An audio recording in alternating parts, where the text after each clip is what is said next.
In this video, I'm going to be talking about extruding this sketch that I have here. So over on the model tab here, you can see that I have one sketch. When I hover my mouse over, that sketch highlights white. Okay. We can also see that my sketch is 42 long, 30 wide. So extrusion.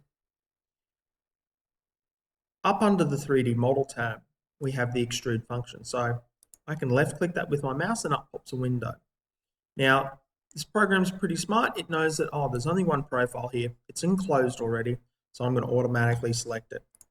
So in the event, though, that it is not selected, I press the profile button and I can select whatever profile that I need. I can also select multiple profiles.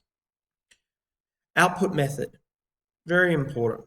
If we just want surface, so just the surface to be extruded, we can select surface, or we can select solid.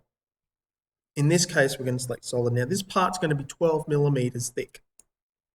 So type 12 in, and you'll notice it automatically adjusts the thickness of the part.